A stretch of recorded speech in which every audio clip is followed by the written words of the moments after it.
with news of what's kept you all chattering on the internet today. Rebecca Barron's here with Media Watch. How are you? Very well, Mark. You? I'm very well, thank you very much indeed. Starting, as I understand, with a story on Australia, a man taking his own daughter hostage, a desperate situation.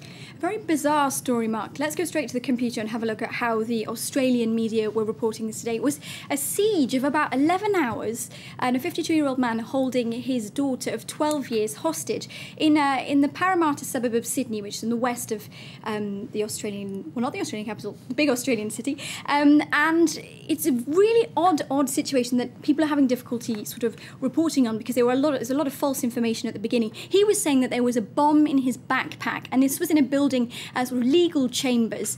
In the end, the police, they negotiated with him. They had to use a battering ram and a chainsaw to break in and to free this girl. Now, here he is. He's in police custody now.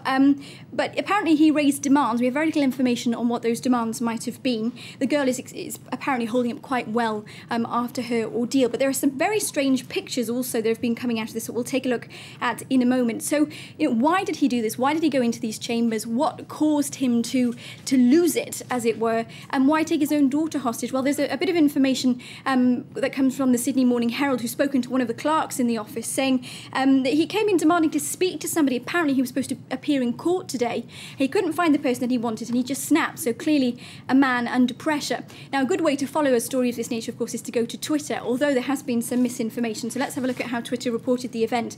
So this morning, Australian time, Tom Steinfort, who is a reporter for Channel 9, tweeted, "Breaking news reports an 11-year-old girl has a collar bomb strapped to her neck," which of course wasn't true, but the father was saying that there was a bomb in his backpack. Tom Steinfort, a source you can trust because I know him personally. I'm sure, but he was just retweeting that information that he'd come across. He did also post this very good picture on YFrog, which shows the gentleman wearing, well, he's been wearing this wig. He's kind of bare from the waist up as far as we can see, and he's spitting on the wig, which goes to show that he's obviously got some gripe with the judicial service over there in Australia. Then now we've got a tweet here from Kelly Fedor, who is a radio reporter. She was then at the scene building this up, saying the teenage girl had appeared at the window, so they knew that she was safe, but that she was trapped inside.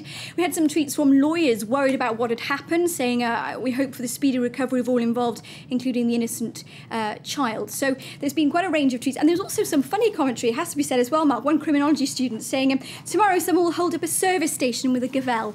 So obviously making a joke there about the legal services. Tell us about Gwyneth Paltrow and her heroism. Yes, her unexpected, unintentional heroism, actually. Gwyneth Paltrow learns of 9/11 sliding doors moment, says the New York Post.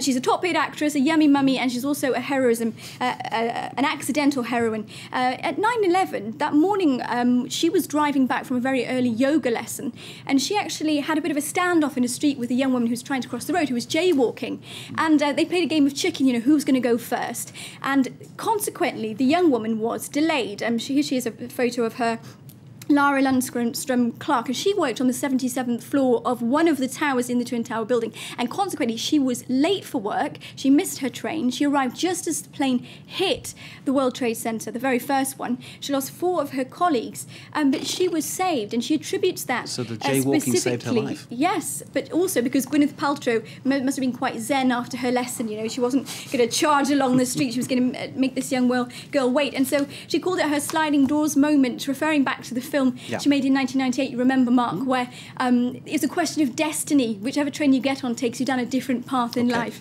So, yeah, that's Gwyneth Paltrow's sliding doors moment. We have no time left, but we've got to see this crocodile. You've got to see this crocodile. It is possibly the largest crocodile that has ever been caught anywhere. It was found in the Philippines, being reported as far afield as the Vancouver Sun, and it is 6.4 metres long, weighs 1,075 kilograms, and they're going to put it in an eco-tourism park, Mark. They're going to probably try and find some friends for it.